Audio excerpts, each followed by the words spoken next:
This is a review of the Conrad Mercedes-Benz Actros 3-axle chassis mounted with a Schwing Stetter concrete mixer drum, and as you can see it's in the colours of Godel Beton, which is a concrete manufacturer in Stuttgart in Germany. The model comes in a standard Conrad style box, and when you open it and pull the model out, you can see that it's wrapped in the foam rubber that Conrad like to use. The model comes with a small bag of parts, but it only consists of roof aerials and door mirrors, so it only takes a couple of minutes really to get the model complete.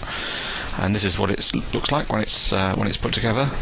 The door mirrors are colour coded, so they look quite nice. There's a very small Mercedes-Benz badge on the front, which is another nice detail, and it's always good to see number plates on a truck, I think. So overall impression is looking pretty good, I think. When you get underneath the model, the chassis is almost all metal, but there are some plastic parts. The transmission elements, these are all plastic, as is this detail here. Obviously at the front the suspension isn't realistic, but we'll come on to that in a moment.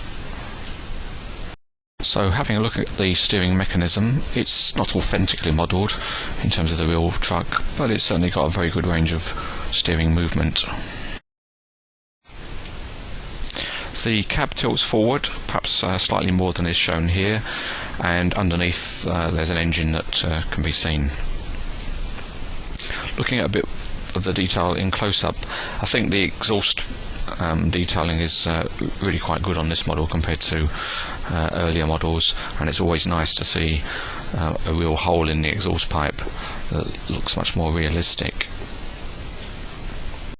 The mixing drum spins very nicely, but just make sure you don't spill concrete everywhere. Here's a view from the rear. There are some nice graphics in terms of the Schwing Stetter sign at the back, and obviously the number plates and the little Mercedes-Benz sign all add to the detail. The mixer drum and all of these ladders and platforms are all metal, so it's actually quite a solid model compared to some. At the back of the model is the chute, which can be opened up and moved about and angled to feed a concrete pump, so it's good for posing with other models. In summary, this is a good model from Conrad. It's robust and very well made, and the detail level is really pretty good too. So it's a recommended model, and if you'd like to read more about it or see some high quality photos, then visit CranesEtcTV.